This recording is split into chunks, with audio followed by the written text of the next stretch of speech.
بنی اسرائیل میں ایک عورت رہتی تھی جو بہت بدکار تھی۔ خدا نے اس کو خوب حسن و جمال سے نواز رکھا تھا اور وہ بدکار بھی انتہا درجے کی تھی۔ پوری بستی کے ساتھ اس کے غلط تعلقات تھے۔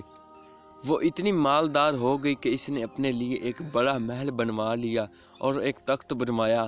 وہ بن سور کر ملکہ کی طرح تخت پر بیٹھتی تھی۔ اس کے ساتھ غلط تعلق رکھنے والے پورے شہر کے امراء تھے۔ اس کی زندگی ایسے ہی گزر رہی تھی۔ ایک مرتبہ کیا ہوا کہ وہ اپنے گھر کا دروازہ کھول کر تخت پر بیٹھی تھی کہ قریب کسی اور بستی کا نوجوان تھا جو نیک تھا، عبادت گزار تھا۔ وہ ادھر سے گزرا اور گزرتے ہوئے اچانک جو اس کی نظر اٹھی تو اس عورت پر جا پڑی، اور اس عورت کی ایسی کی ایسی تصویر اس کے دل میں چھپی کہ وہ آگے تو چلا گیا مگر اس کا دھیان ادھر ہی بھٹک گیا۔ پھر وہ مراقبہ میں، ذکر میں، تسبیحات میں، تلاوت میں جب بھی بیٹھتا تو اس کا دل ہی نہیں لگتا تھا۔ اس نے روزے بھی رکھے لیکن خیال نہ نکلا۔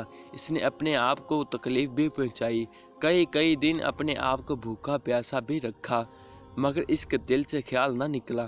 حتیٰ کہ ایک دن اس نے سوچا کہ جب اس خیال سے میری جان چھوٹتی ہی نہیں تو میں جاتا ہوں۔ چنانچہ اس کے پاس جو تھوڑا بہت سامان تھا وہ اس نے بیچا اور اس نے اتنے پیسے تیار کیے جتنے سے وہ بدکار عورت اپنے پاس آنے کی اجازت دیتی تھی۔ وہ اس عورت کے پاس آیا اور اس کو پیسے دے کر اس کے پاس چارپائی پر بیٹھ گیا، بات چیت کرنے لگا۔ اچانک بات چیت کے دوران اس کے دل میں یہ خیال آیا کہ میں نے نیکوکاری کے اتنے سال گزارے ہیں، آج میرے اللہ مجھے اس غیر محرم کے ساتھ بیٹھے ہوئے بھی دیکھ رہے ہوں گے۔ بس یہ خیال دل میں آیا تو اللہ کا درد دل پر غالب آ گیا اور نوجوان نے کانپنا شروع کر دیا۔ عورت اس سے پوچھتی کہ تم کانپ کیوں رہے ہو، تمہارا چہرہ کیوں پیلا ہو گیا؟ اس نے کہا کہ بس میری طبیعت ٹھیک نہیں۔ اس نے کہا کہ پھر تم جس مقصد کے لیے آئے ہو وہ مقصد تو پورا کرو اور جاؤ۔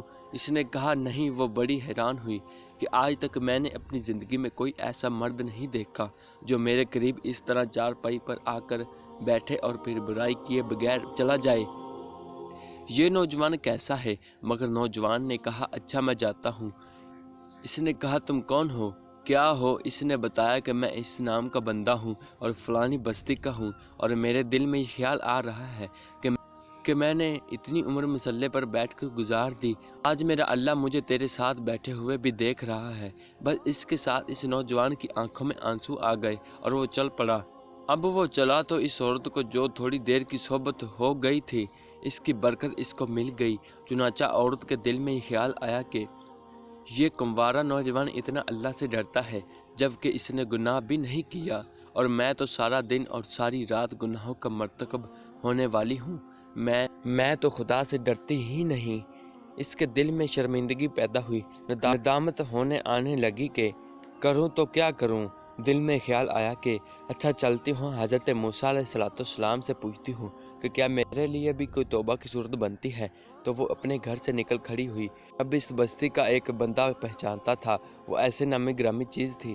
وہ چلی تو اور جا کر حضرت موسیٰ کو جو دیکھا تو وہ اس وقت بنی اسرائیل کے لوگوں کو نصیحت فرما رہے تھے۔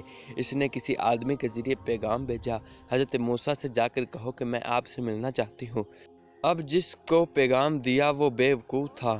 کچھ پیغام پہنچانے والے بھی تو بے وقوف ہوتے ہیں جس کو ڈھنگ ہی نہیں آتا پیغام پہنچانے کا۔ اس خدا کے بندے نے سیدھا جا کر سب کے سامنے کہہ دیا کہ حضرت آپ سے فلاں عورت ملنے کے لیے آئی ہے۔ حضرت موسیٰ نے نام سنا تو آپ کو بہت جلال آیا۔ لوگ کیا سوچتے ہوں گے کہ ایسی عورت ان سے ملنے کے لیے آئی، ان کا کیا تعلق اس سے؟ حضرت موسیٰ علیہ السلام نے غصے میں کہہ دیا اس سے کہو چلی جائے، میں اس سے نہیں ملنا چاہتا۔ اس بیوقوف نے آ کر کہا کہ میں نے بات کہی تو حضرت موسیٰ علیہ السلام بڑے ناراض ہوئے، وہ تو بڑے خفا ہوئے تم سے، وہ ڈر گئی۔ اس نے کہا کہ میری بدکاریاں ایسی ہیں، اللہ مجھ سے پہلے ناراض تھا اور اب اللہ کا نبی بھی مجھ سے ناراض ہے، میرے لیے تو اب دنیا میں ٹھکانہ ہی کوئی نہیں۔ بڑے اداس اور بوجھل قدموں کے ساتھ وہ وہاں سے واپس آئی اور اسے سمجھ نہیں آ رہی تھی کہ وہ کیا کرے۔ اب وہ حیران تھی کہ اللہ کے نبی نے بھی میرے ساتھ بات کرنا گوارا نہ کیا، میں اتنی گری ہوئی چیز ہوں کہ وہ بات کرنا بھی نہیں چاہتے۔ چنانچہ وہ گھر آئی اور اس نے گھر کی کنڈی لگائی۔ اس نے اپنے کسی بڑے سے سنا تھا کہ بندہ جب اپنے رب کو منانا چاہے تو اس کو چاہیے کہ وہ اس کے سامنے سجدے کرے۔ چنانچہ اسے اور کوئی طریقہ آتا ہی نہیں تھا گھر کی کنڈی لگا کر ایک جگہ اس نے اللہ کے سامنے سجدہ کیا، دل سے یہ کہہ رہی ہوگی، میں تیرے سامنے جھک رہی ہوں، خدارا میرا کوئی نہیں اللہ تیرے سوا، اسے پوری دنیا میں اور کوئی نجات کا راستہ نظر نہیں آتا تھا۔ پھر اللہ کی شان دیکھیے، اس نے رات گزاری۔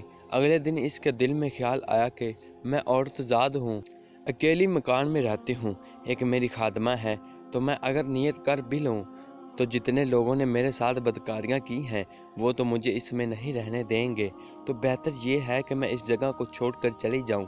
تب اس نے فیصلہ کر لیا کہ میں یہاں سے چلی جاتی ہوں۔ اس نے اپنے آپ کو ایک سادہ سے کپڑے میں لپیٹا تاکہ کوئی کپڑوں کو اور حسن و جمال کو نہ دیکھے، یہ کون جا رہی ہے۔ پھر اس نے سوچا عورت زاد ہوں، کہاں جاؤں؟ دل میں خیال آیا کہ وہ جو نیک نوجوان تھا جس کے دل میں اللہ کا اتنا خوف تھا، وہ اللہ کے ڈر سے کانپ رہا تھا، کیوں نہ میں اس نیک بندے کے پاس چلی جاؤں، اس کی خادمہ بن کر رہ جاؤں، ممکن ہے کہ وہ مجھے نکاح میں ہی قبول کر لے۔ یہ اس بستی کی طرف چل پڑی، چنانچہ ڈھونڈتے ہوئے یہ اس بستی میں اس کے گھر پہنچی اور گھر والوں سے کہا کہ میں فلاں بندے سے ملنے کے لیے آئی ہوں، تو انہوں نے کہا کہ اس کا ذکر و عبادت کا معمول ہے اور وہ کمرے سے اتنے بجے نکلتا ہے، تم انتظار کر لو۔ چنانچہ اس نے کہا بہت اچھا، یہ انتظار میں بیٹھ گئی۔ جب انتظار کرنے بیٹھی تھی تو اچانک اس نوجوان نے دروازہ کھولا اور اس کی نظر اس عورت پر پڑی، یہ سامنے بیٹھی ہوئی تھی۔ جب نوجوان نے عورت کا چہرہ دیکھا تو اس کو اپنا وہ وقت یاد آ گیا۔ وہ کون سا وقت تھا؟ اپنے مسلح کو چھوڑ کر بالآخر اس کی چارپائی پر جا بیٹھا تھا، تو اس نوجوان کے دل پر خوف طاری ہو گیا، کہیں یہ میرا ایمان خراب کرنے تو یہاں نہیں آ گئی۔ میں نے اتنی بڑی مشکل سے اس کا تصور ذہن سے نکالا تھا، تو نوجوان پر اتنا خوف طاری ہوا کہ وہ وہیں پر گرا اور اس کی جان ہی نکل گئی۔ اب اس کی وفات پر گھر والے بھی رنجیدہ اور اس عورت کو بھی بڑا ہی غم تھا۔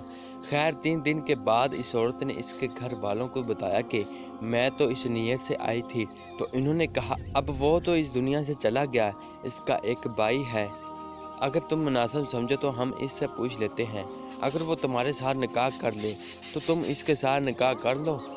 اس نے کہا ٹھیک ہے۔ جب بھائی سے پتہ کیا تو اس نے کہا ٹھیک ہے، اگر پہلے یہ ایسی عورت رہی اور اب توبہ کی نیت کر چکی ہے تو میں اس کو اپنے نکاح میں قبول کر لوں گا۔ چنانچہ اس عورت کا اس کے بھائی کے ساتھ نکاح ہوا اور اس عورت کو اللہ تعالیٰ نے 7 بیٹے عطا فرمائے اور وہ 7 بیٹے بنی اسرائیل کے اولیاء میں سے گزرے۔